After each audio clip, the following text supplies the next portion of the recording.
Welcome to Cordkillers Reckoning. The world of entertainment is turned upside down, and we are just trying to find out how to watch what we want, where we want, whenever we want. I'm Tom Merritt. Where's the good stuff, Brian? Man, the good stuff is in the pre-show. We already did a whole segment for DTNS, and we just got this thing started, man. Indeed, indeed. If you haven't watched Daily Tech News Show Briefing, well, you can't. It's an audio show, but listen to it because you'll hear Brian talk about the thing he was just talking about at the beginning of Cordkillers, but we have a different thing to talk about, and we're going to talk about it now in the supply run. Supply run, supply run, supply run.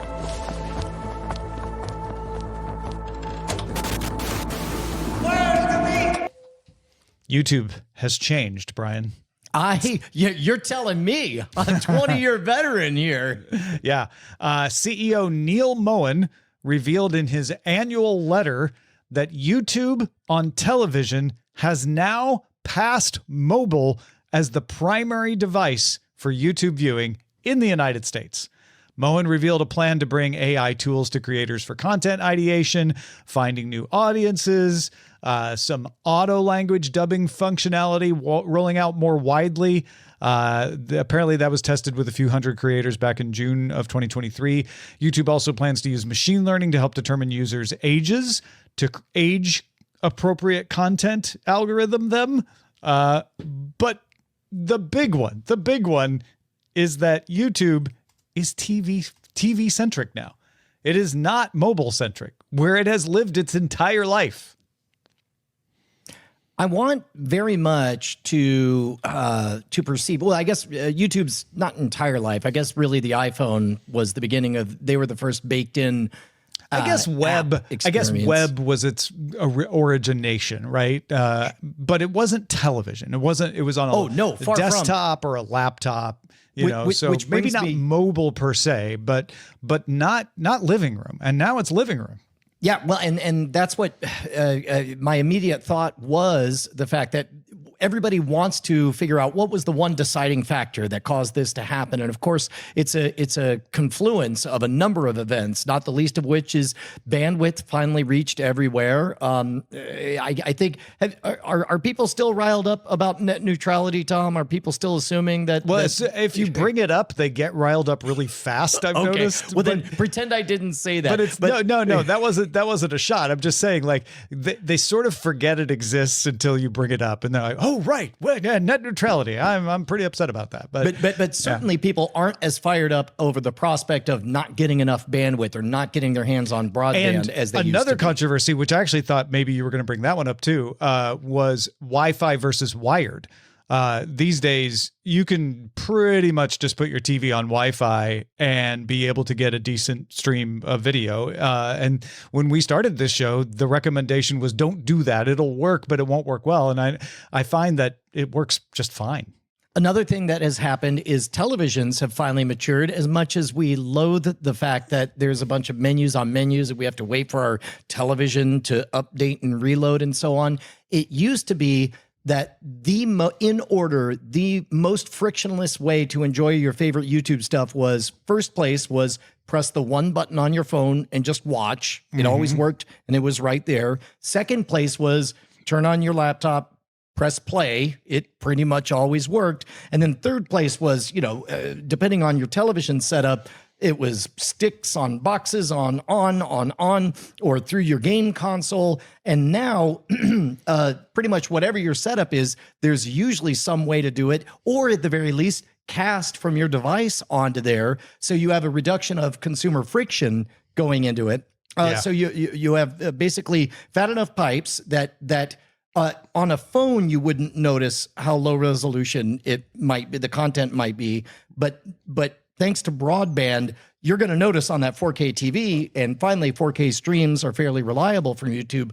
So I guess everything had been aligned for a minute, and certainly there had to be crazy investments in the architecture. You know what? I'm going to say the third element is going to be the pandemic, weirdly, because the whole world had to stop what they're doing for 2 full years and learn a little bit of IT. And because everybody learned that IT so that they could enjoy streaming, binging, you name it, like everything kind of got an informational upgrade. And as a result, I think it makes sense. But I was very surprised to see this news as well. Yeah, I think it has benefited from the maturation of the television platform, like you're saying. When you were talking about that, I realized in the early days, I don't know if you remember this, but you probably do, we used to give Netflix a lot of credit for being everywhere. There were other streaming apps. AOL had one. Hulu's been around almost as long as Netflix. People forget how long it's been around. There were Vudu was selling TV shows to people before Walmart even bought it. The Netflix app made sure that no matter what you bought, Netflix had its app on there. Whereas a lot of the other services, Crackle and others, were trying to negotiate deals in those days. Netflix wanted to be ubiquitous so that you never had to think about, if you wanted to watch Netflix streaming, can I on a television? Because television was essential for them. YouTube did the same. We just didn't really think about it the same way because it was mobile dominant. So people are like, yeah, I guess YouTube's on here, but do I care? And the fact is, eventually people cared, and it was there. It was even on the Nintendo Switch, if you remember, when it first came out. Well, and most importantly, and wait, with the Switch or the Wii? I may be thinking of the Wii. No, but no, anyway, yeah, the Wii, and certainly the Switch as well. This is one of those cases where I guess this would be the fourth pillar of what changed is. When we were talking about Warner Brothers putting actual good movies available for free on YouTube, there's what economists call the seen and the unseen benefit. The seen benefit is we spent our whole discussion talking about why this made sense for Warner Brothers to preserve its foothold or to get a reputation so that it can move into selling stuff because you've already had the experience of practicing watching a Warner Brothers movie on YouTube.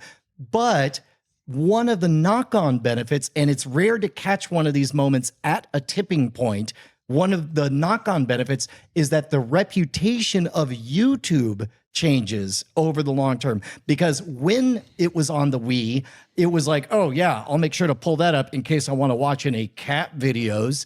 But announcement after announcement, each one of those little drips retrains the audience on their expectations from YouTube. So then it becomes a case of like, oh yeah, well, I guess I'll open that app if I want a rich, high quality 4K digital awesome HDR. But okay, you know what? With high quality, well produced, independent content that's not under the thumb of a major corporation. Yeah, exactly. Like we, the scene benefit is almost always a hardware upgrade, and almost never acknowledged or thought about are the slow motion software upgrades in the humans' minds who are consuming these. So this is the result of a flight to quality that has been 10, 15 years in the making for YouTube that finally paid dividends, because now we'd always talked about how convenience trumps fidelity.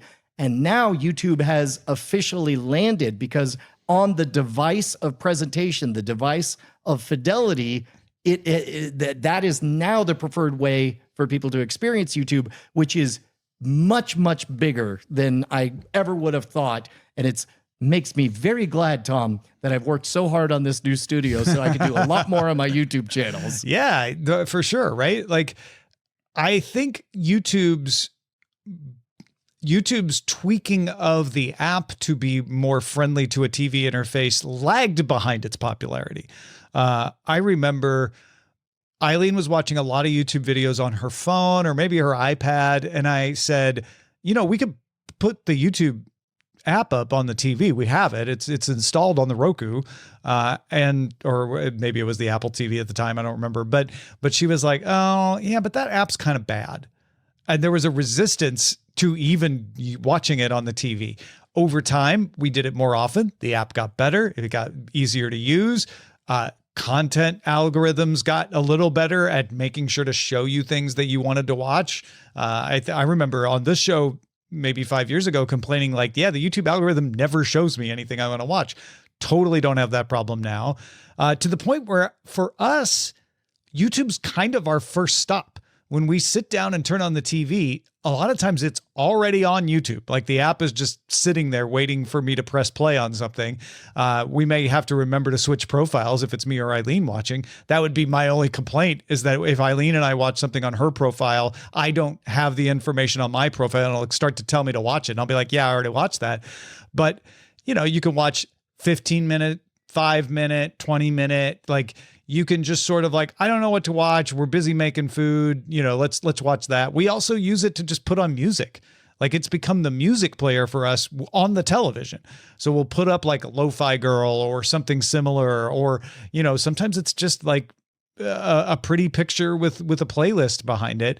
But it is the dominant way we watch television now. Have you noticed, Tom? And I don't think I've run this bit of material on Cordkillers yet, but my goodness, has YouTube won the game by being the only platform that didn't evaporate in the consolidation phase or decide to be exploitative in access to your own folks. Its algorithms, plural, are so good that for anybody getting started in any kind of campaign that involves YouTube at all, I spare people the talk about the algorithm this, the algorithm that, because functionally it is best to just assume, and I mean this from a practical standpoint, that whether you're creating content or you have a rabbit hole that you're chasing or a thing that you're trying to learn, just assume that the algorithms are psychic, because they are functionally psychic. Its ability to track not only what you watch, but how long you watch, when you punch out, how fast, where you mouse click to jump to, it gets you in about, 20 interactions to the same level as somebody who spends a 2-hour lunch with you. And it can make those algorithmic predictions. And it knows if you start with typing basic lighting YouTube, and then watch one tutorial, it's like, okay, these are the 3 flavors he's going to want next. And it's got branching solutions ready to rock. The algorithms are so good that I actually, in order to select thumbnails in the mobile app, the only way to do it right now on a short is to open up the regular YouTube page, and I have to like hold one hand over the phone so it won't show me something that is so legitimately relevant to my urgent needs to learn about, but I can't see it because, and it's not that the title or thumbnail is so air quotes quick clickbaity, it's just that, oh man, I really do need to learn that next. But I'm like, no, not now. I'm selecting the thumbnail. No time. To that extent, as a parent, I believe in the YouTube algorithm so much that I'm actually thrilled that it's doing content curation and selection based on that level of tracking, even with my kids. I mean, that's a weird thing to say, but they will have a safer online experience for it. For years, I have thought, I haven't got activist about it, but I've thought, wouldn't it be cool if YouTube had a homepage of the popular things? I'd be curious to see that. And I realize I am curious to see that because I do Cordkillers. And so I want to know, what's the rest of the world into? What's the hot stuff on YouTube? YouTube wisely knows no one cares. What people want on their homepage is exactly what you've just been describing. The next thing that they want to watch that is useful or entertaining or both for them. And YouTube's done a great job of creating an infinite pile. There's a story kicking around today about how someone has discovered that there's so much on YouTube that no one watches, as if it were a scandal. And I'm like, yeah, that's called the internet. There's also a million websites out there that no one visits. But the difference is YouTube has almost captured the entire video market. And not that they don't engender some negative feelings about it, but it's not nearly at the level you might think. You don't hear YouTube and Monopoly come up nearly as much as I think you would if you'd explained how it was going to play out.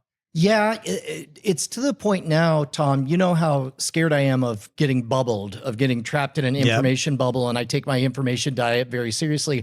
I wish that YouTube had kind of an automatic nudge to eat your vegetables, to say this is what everybody's seeing. Is that just my algorithm? See, this is the thing. Eileen and I both get a news line that has things where we're not interested in any of that, but it's as if it's trying to go, here's your vegetable line. Okay. Here's your current events.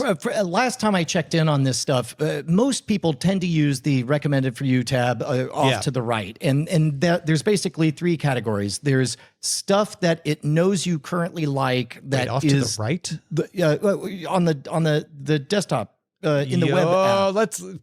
put a pin in that. I want to investigate that. Okay. So yeah, you go to the website, you open it, the content is on the left, and down to the right is this column. And pretty much I check in from time to time, and sure enough, it's rule of threes. It's 3 things that it knows that I'm currently into, and here's the latest of. It's 3 things that either I started watching and then got distracted, or it'll take a poll like it knows I watched it 17 years ago. And because it knows that I watched this other thing around that time, it kicks it up as if it's out of the blue to give me the I know you watched that other one, so you probably have 2012 on the mind. Here's another thing from that era. Here's a thing, to take you down the nostalgia rabbit hole. And then 1/3 is just appears to be just total roll of the dice. And that's why every so often you'll get served up like a video with 7 views from somebody you've never heard of. And that's because it knows that only 1 in 10,000 people will click on them, but it knows the demographics of that 1 in 10,000. Essentially, you're volunteering to be a focus audience. And if randomly assigned to it, your engagement and you and let's say 7 other people, the engagement is off the charts, then the robots know, well, whatever this is apparently is very attractive to humans. And let me increase this experiment and gather more data. Yeah.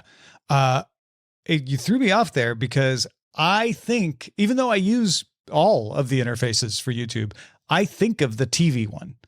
So with the TV one, it's, recommended for you, then new to you, then something else I can't remember, and then news is below that in these horizontal lines. Whereas, on the desktop, you've got the interface that you were describing. It sounds to me like you think of YouTube with the desktop interface. Oh, yeah. Yeah. That's definitely where I live. Do you use it in other ways, or is that the only way you use it?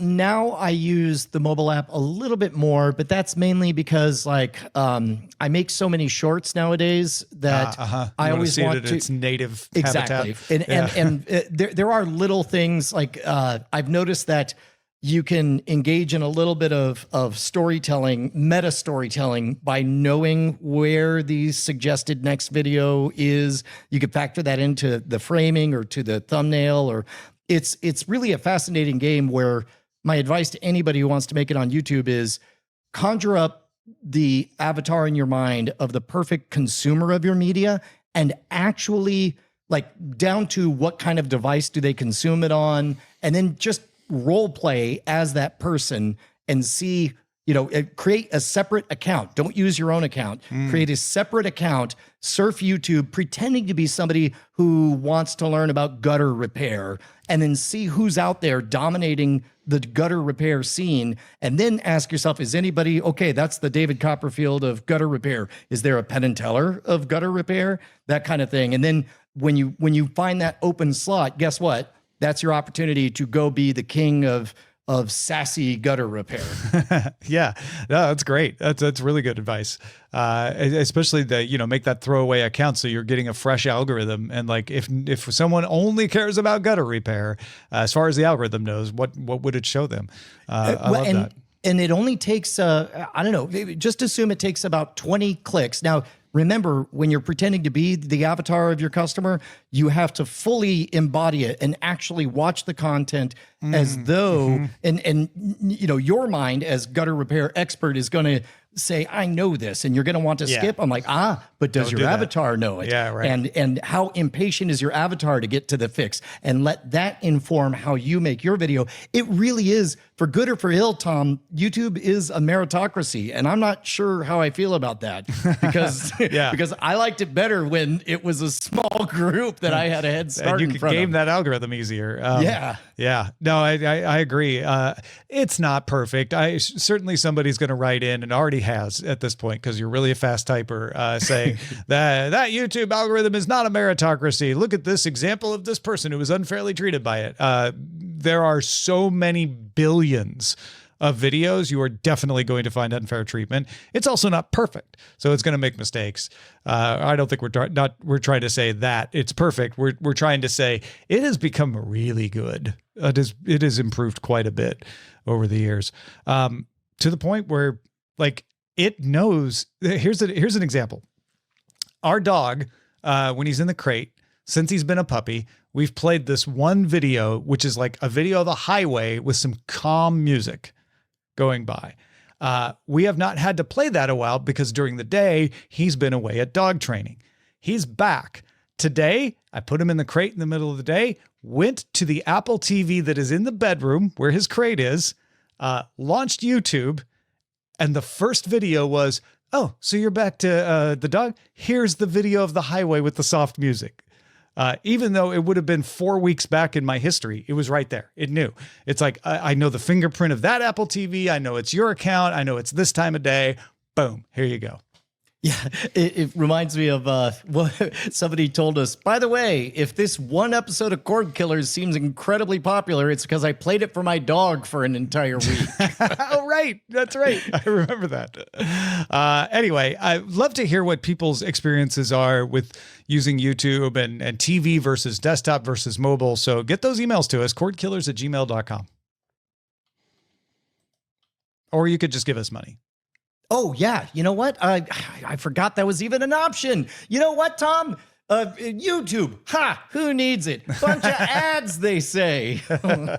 Yeah, they make you pay to get rid of ads. Forget That's everything right. we just talked about. You know what? We give you the best of both worlds. If you don't mind ads, good, we give you ads. If you like paying for things, we let you pay too. That's why you got to go to patreon.com/Cordkillers and keep us loud, live, and independent, man. Yeah, it's an entirely different feed. We don't make you pay to get rid of the ads. You can still have them. Yes, have the best of both worlds. The smug superiority, the access to its spoiler in time, the early access to the full experience, exclusive access to After Talk. It's all there for you. Just head on over to patreon.com/Cordkillers. Let's get on to the search party.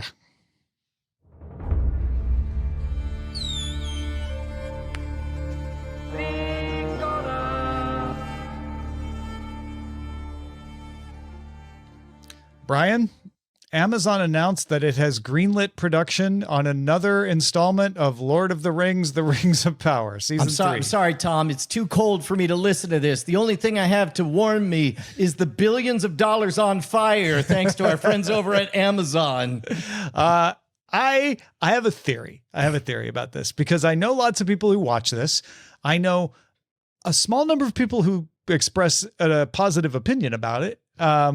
And those Venn diagrams don't seem to overlap as much as you might think they should. I think it's the equivalent of the Highway channel with the soft music behind it for people. They just have it on. They don't watch it the way you watch the Lord of the Rings movies or the way you would watch, a TV show you care a lot about. And this you just have it on. This is one of the... I think you may be right. And this is yet another of those curious artifacts of what happens when A/B testing down to the second. If somewhere some spreadsheet spits out that this came back 0.5% higher for retention on clients that make this much more money. I mean, keep in mind, Amazon just said, yeah, I like The Expanse. Make it for me, the world's richest man at the time. Go. Right. And this is beautiful. I watched the first season of Lord of the Rings, The Rings of Power, not because I was so enticed by the plot as much as I was just like, it's pretty. And I ended up just having it on while doing other things and felt satisfied. I did not go back and watch season 2 because I had other things to do. I didn't need to have something on and kind of forgot about it. So that's the danger of this. But a lot of people are, not going to forget about it. It shows up in their recommended list or whatever. And they'll be like, oh yeah, I've got to, study my homework or prepare my taxes. Let me put on Rings of Power and it'll be beautiful. There's one thing our reviews for 15, 20 years has taught us, Tom, I believe it is that kind of like, I think I've shared this story like a decade ago, but I saw the Michael Keaton vehicle Multiplicity in the movie theater, and I was angry at how bad this movie was. And then, of course, this is me, full of piss and vinegar at 19. Then a few months later, it was on HBO, and I was like, oh, this movie that's terrible. And yet, on the low stakes environment with half my brain tied behind my back, it was pretty cute. I Yeah. enjoyed rewatching it. Yeah. And I think that you're right. There are some forms of art and medium where just plays if you got a little bit of your brain. I mean, I know for sure I've given better reviews to some properties because I was playing Hearthstone while watching it. But yeah. Variety has confirmed with sources that a live-action Dungeons & Dragons series called Forgotten Realms is back in development at Netflix. There had been a series in development at Paramount Plus, might not have been called Forgotten Realms, but same idea. That project ultimately did not move forward because Paramount just decided to change how it does everything, aka not spend as much money. But hey, if you're into the idea of a D&D series, Netflix is going to make one, looks like. Yeah, I don't know if you remember, Tom. I think you were in college when Forgotten Realms launched. I was in early high school, middle school. Like that was their first big push into, it was kind of like Marvel's new universe. They had this, forget everything you know, this is a new area called the Forgotten Realms. So I'm glad to see it has a home. I'd be really curious to know how much it pinches from what I thought was a delightful movie iteration recently with Dungeons and Dragons. And don't forget the very successful Forgotten Realms book series that went along with it too, that I imagine they could mine for plot ideas. I don't know how those rights work, but yeah. The upcoming 5th season of HBO's Emmy-winning crime anthology series True Detective, the second with Issa Lopez, is moving to New York. They're going to do it in Jamaica Bay, the perfect follow-up to Alaska. New York's Jamaica Bay. Filming begins next month. I was going to make some joke about like them pulling an Adam Sandler. It's in Hawaii this time. What a great place for crime. Yeah. Hawaii Five-0, full of crime. No, I really liked what Issa Lopez did with True Detective in Alaska, and Jamaica Bay feels perilously close to Los Angeles, which was season 2 of True Detective. Under the previous showrunners, so I hope it's not. I hope the it's Alaska one that was Jodie Foster, right? Yeah, that's right. Okay, and so you say take the trip on that. I do. Yeah. I still think about that series and quote it from time to time. U.S. actor John Lithgow is reportedly set to take on the role of Dumbledore in the new interminably in pre-production Harry Potter TV series that is set now to begin filming this summer. Oh, Tom, it's me, John Lithgow. We were sitting out the turf wars happening. Wow, I could see his O-like mouth in that impersonation. That was amazing. He did Churchill, so I'm less skeptical than I would have been before that. When they announced that John Lithgow was going to do Churchill, I was like, really? He did a great job. So sure, he could be Dumbledore. Why not? Yes, he can act, although it's really funny to see who can use him and who cannot. You know, I think of his extraordinary performance in the Twilight Zone movie, and then I also think of the Brian De Palma vehicle where, you know, I don't know, he put on a wig and it wasn't very good. The Super Bowl hit 127.7 million viewers across all platforms. Most watched Super Bowl ever, up 3%. Yeah. Yep. Yep. Yeah, it's Dog Bites Man, Super Bowl popular. Yeah. Well, I guess we can say that it's notable to point out that the headline doesn't read football more popular than ever. It's the Super Bowl more popular than ever. I predicted this would be the year that people got tired of the ads, where they're like, you know, it's not that interesting. And I think I was wrong. People were still all into talking about Super Bowl ads. So, you know, well, if you win some, you lose some. The St. Louis Cardinals baseball team announced a direct-to-fan streaming service with no blackouts. This is a new trend. They're not the first, nor will they be the last. This particular service will have a $20 a month price tag, or you can spend $190 to ensure you have it for the entire season. Very cool. Yeah, this is what everybody wants. I want a local way to stream games without blackouts. That is not MLB at bat. That is now, however, these individualized streaming services that, because the rights for regional sports networks are in such peril, they're able to wield a bunch of these things.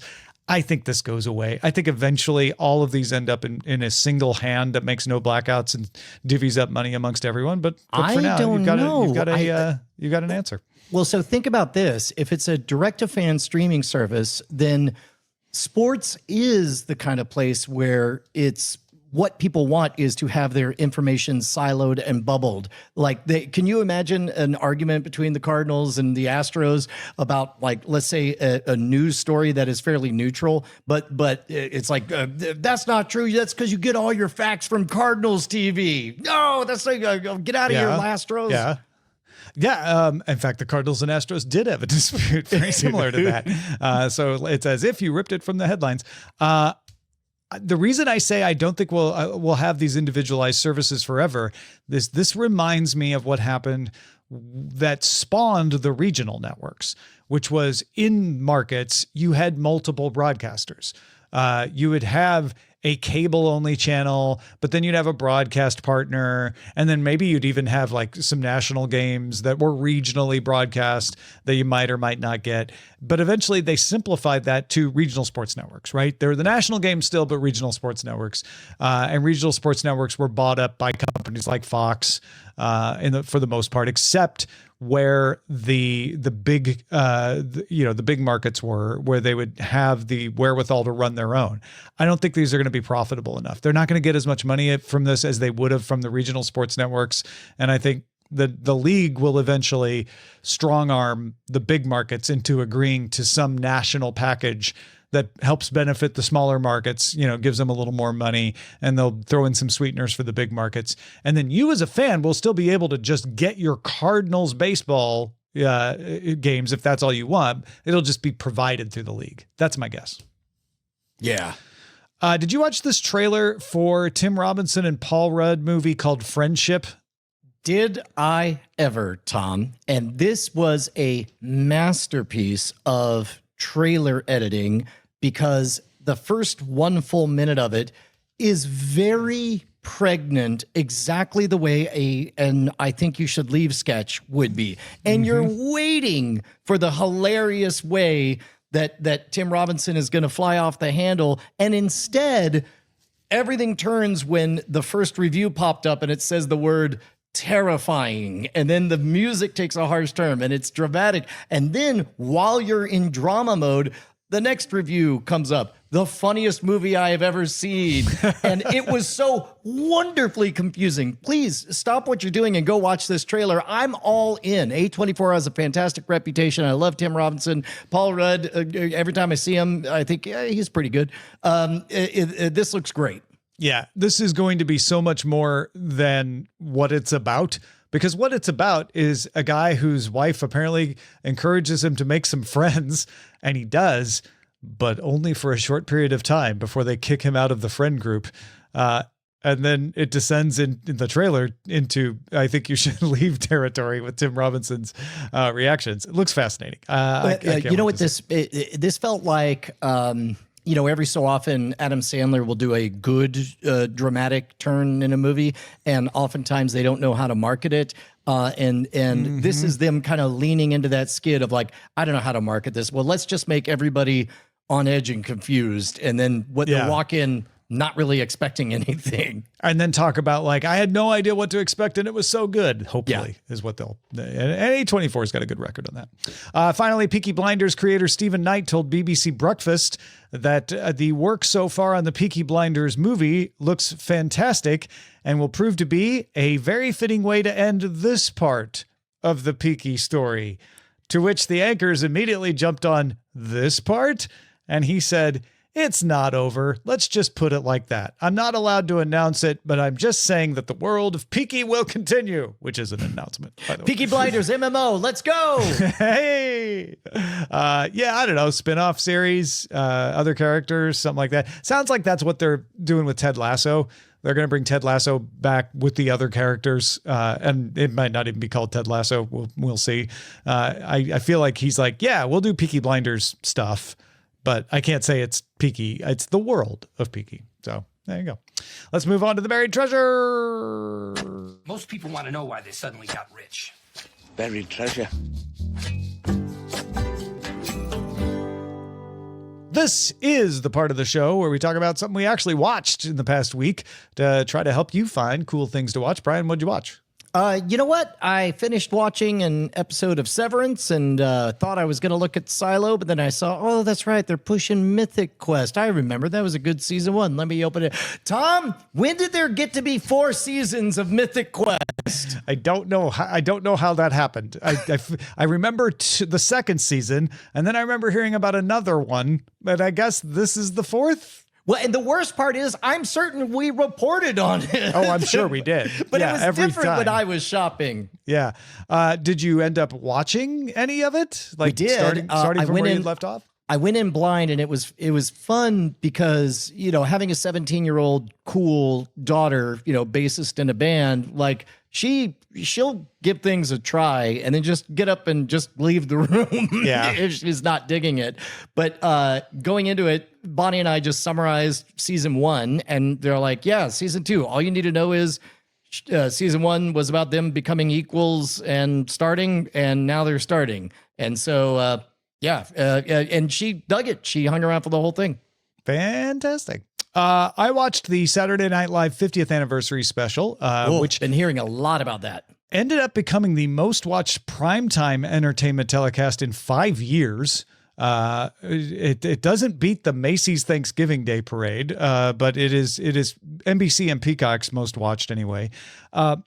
I watched a little bit of it live, like just the first 10, 15 minutes, and was like, oh yeah, it's good. Nostalgia, piece of history. Sure. I then watched some other things with Eileen. We had dinner. I went to sleep. And instead of going to sleep, often I'll listen to an audiobook or something. So I was like, well, I'll watch a little more of Saturday Night Live until I get sleepy. 2 hours later, I had finished the entire thing. Like, it just kept me. I don't know what it was exactly. I kept waiting to skip a sketch. I think I did fast forward through one of them, but they did such a good job of varying the nostalgia, using the present cast consistently. So it wasn't always living in the past or using people that maybe not be at the top of their game anymore. Doing a lot of little cuts to make sure, like, hey, if you had that particular memory of Saturday Night Live's 50-year history, we will include it. You will have seen it. Mr. Robinson's Neighborhood, got a call out at one point. It just, I don't know. It was really well done. And there was some really funny stuff. Yeah. I also noticed that, there are certain lines that sound like they're just about you, but then you remember 50 years is a long time and it applies to a lot of people. Like when in the Black Jeopardy sketch where they're talking about, they're teeing up explaining what Saturday Night Live is to a bunch of black people. And they're like, maybe when you were a kid, you stayed up late to watch it. I thought, oh, that was me. I was like, no, Brian, that was everyone. Yeah. That sketch in particular, I thought was genius because they had Eddie Murphy, playing Tracy Morgan. Next to Tracy Morgan playing someone else, like not even a, so yeah. Line of the sketch was definitely when Keaton tees up like you were on the show with Tina Fey, and he rings in and says 30 Rock. It was great. Yeah. So SNL 50th anniversary special. If you didn't watch it, you can watch it on Peacock. It is long. It's 3 hours with the commercial, so it'll be a little less without them. But it's I thought it was fun. You can even skip through some stuff. It was good. The 50th anniversary SNL. If you haven't seen it, don't worry. Somebody will force you to watch it. Yeah, or just watch sketches on YouTube. I know a lot of people have just been doing that. If you got something we should be on the lookout for, email us, cordkillers@gmail.com. Now let's scan the horizon. Send a scanning to avoid. Scanning the horizon! Netflix opened a restaurant in the MGM Grand in Las Vegas called Netflix Bites. It is a 1-year residency. So restaurants can have residency. I guess celebrity chefs have residencies. There's no celebrity chef here. This is following Netflix operating a pop-up restaurant in LA in 2023. We talked about the Netflix houses that they plan to open in Dallas and Philadelphia soon, which have not yet opened. Our dear friend Mitsula went and ate there. Daily Tech News Show picked up the tab for his lunch, and we talked to him about it on the show. He said the food was at the level where you don't feel like you're only there for the Netflix experience. He's like, it is decent, good food, for MGM Grand Vegas level. And he's like, Vegas has high food standards now. So he's like, I wouldn't eat there just for the food, but if you had to go with someone else who really wanted to go, you won't be disappointed. You'll have decent food. Mostly it's about the funny presentations. It's more than just names though. He got a picture of the people next to him who bought the red light, green light chicken, which comes with a wheel that you spin. And then you have red, green, and yellow dip for the fried chicken. Oh, that's fun. It's a Squid Game thing. That's kind of brilliant because a naturally occurring thing in that environment is that new restaurant brands are established, launched, and they all cross their fingers that they'll last a while. Nobody crosses their fingers that they're going to last forever. Everybody knows it's temporary. So instead, you get Netflix to write this off as a marketing expense to extend the brand and to give a more immersive experience, which I think is brilliant. I think it's a smart move. And if it succeeds, they could always extend the residency, right? But if it doesn't, they don't have to, and they don't have to worry about it. Roku did its earnings, brought in $1.2 billion in platform revenue, up 22%. And reported 34.1 billion streaming hours in the quarter. So, just a little check on Roku health. It's doing all right. The Apple TV app is coming to Android 10. This is kind of the last frontier for Apple TV. Apple TV has a Roku app. It has an Android TV app, but it didn't have a mobile Android app. So Apple very much getting serious about Apple TV Plus revenue, bringing an app to Android phones. I'll tell you who's truly the most excited about this out of anyone, not Android users, not Apple, but the talent that has placed a bet on Apple TV Plus. The folks who have pushed back their visions of red carpet premieres and openings and stuff and instead been in a very small walled garden to have their content. Like, this is a vote of confidence in the actual content for Apple TV Plus more than anything. Yeah, it kind of completes the set. To me, it's like they didn't have to do this. They wanted to do it, and now they're everywhere. And Apple TV Plus, for good or ill, you can consider as a service outside of owning an iPhone now, and it legitimately can be used everywhere. Amazon Prime Video updated its tvOS app to support more remote functions and touchpad gestures. So it's not just using all the default remote control stuff. Apple accessibility features like VoiceOver, hover text, and bold text also supported now. Thursday, some U.S. users of Apple TV were asked if they would like to approve Netflix data to be shared with the Apple TV app. I don't know if this means much to anybody who doesn't use the Apple TV, but like most systems, there's a row of things that says, oh, you're in the middle of watching this. Here's the next episode. So when the new episode of White Lotus came out on Sunday, that showed up to remind me like, hey, there's a new episode of White Lotus. Netflix does not share its data with that feature. So Netflix stuff never shows up there. You have to go highlight the Netflix app and then it'll show you some stuff. So people were very excited at the idea of Netflix being there along with Hulu and Max and everybody else. Turns out it was a bug. Oh, no. Yeah. Netflix told The Verge it was an error and has now been rolled back. Whoopsie. Yep. AMC Network streaming services, including Shudder, AMC Plus, Acorn TV, finished 2024 with 12.4 million subscribers. That's up 8% over 2023. It's up. That's good. It's the only part of the company that's growing, though. Overall revenue fell 12% for AMC Networks. Do we need to form a prayer circle and go on acquisition watch for AMC? Because we've seen a lot of consolidation. Possibly, yeah. I think there's folks waiting for bigger dominoes to fall, like Paramount and Warner. But once those are squared away in whatever way they're going to get squared away, AMC Networks is out there biding its time. And then we missed this entire situation. But after making a big fuss about losing Paramount's channels, sending an email to people who subscribe to YouTube TV saying, you might be losing your CBS channels. YouTube TV and Paramount agreed on a deal. So this is kind of why we don't talk about these things, because a lot of times they just end up becoming a deal right away. Well, and unfortunately, when we report on them, we become not just a theoretical player in the game, but an actual player in the game. And we don't like the cartoonish shouting matches that they get into. And that's so, yes, I refuse to think of this as news when it's so transparently, negotiation tactics.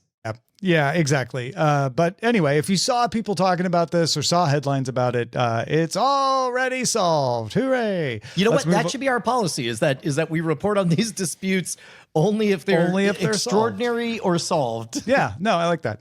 Let's move on to the cheddar. Got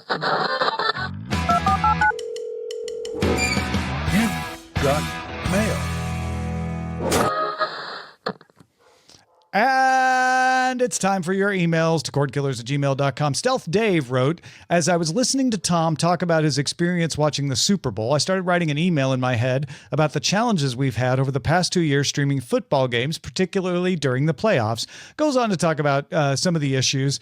That's as far as I got in my mental draft when Tom segued into the upcoming Fox streaming service that would include Fox sports games. When Brian asked who would be jumping up and down about this, I started screaming at my Pocket Cast app. Me! I'm jumping up and down for this. Fair Thanks enough. for all the fantastic cord killing talk over the years, Stealth Dave. This is one of my favorite things about this platform, Tom, is when, we're not just barking into a void. When, oh, good, somebody was that person. Yeah. And still Dave's watching live today for the first time because we happen to be at a different time. So that's awesome. It's all working out. Rick wrote, hey, Tom, I was happy to hear you talk about Love Like the Galaxy on episode 536. I, like you, have watched many K-dramas, but I also have been watching C-dramas since 2018 on Netflix and Viki. I absolutely love Zhao Rosie Lucy, the female lead. She can handle drama and comedy. One thing you may not know is she's married to Leo Wu, the male lead last year, at least according to internet gossip sites. Anyway, my top 5 C-dramas are Hidden Love on Netflix, starring Zhao Lucy. I like that one too. Amidst a Snowstorm of Love on Netflix, starring Leo Wu, and a great Finland setting. Eileen's watching that one. Number 3, Love Like the Galaxy. Number 4, The Long Ballad on Viki with Zhao Lucy having a major supporting role. I love that one too. And Love Me, Love My Voice with a great ensemble cast. Interesting look at the voice actor industry. I have not heard of that one. Thank you, Rick. And Rick says, thanks for telling me about Viki. Good stuff. Thank you, Rick. And finally, Andrew from Colorado writes, Tom, Brian, and Amos, at some point when you're watching The Wonder Years, please put on Joe Cocker's version of With a Little Help from My Friends and try to envision the opening credits as they originally were. I sigh exasperatedly every time an episode starts with that copy of a copy being used. Hey, Tom, today I learned that's a copy of the copy and not the Joe Cocker version. I did too. Perhaps I was watching on my phone when I started the show and listened to the credits and wasn't paying close attention. But my reaction was like, oh, right, they used that Joe Cocker song. So good. That was my honest reaction.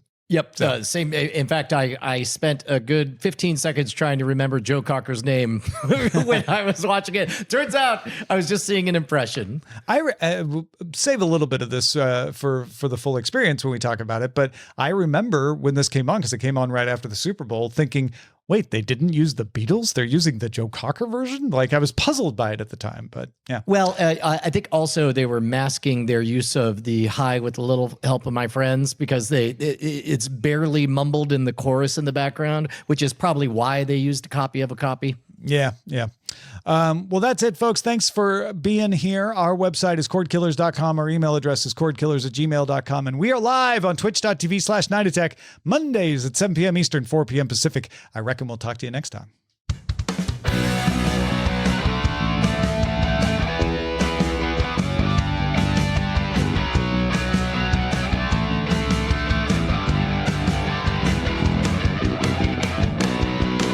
Diamond Club hopes you have enjoyed this program.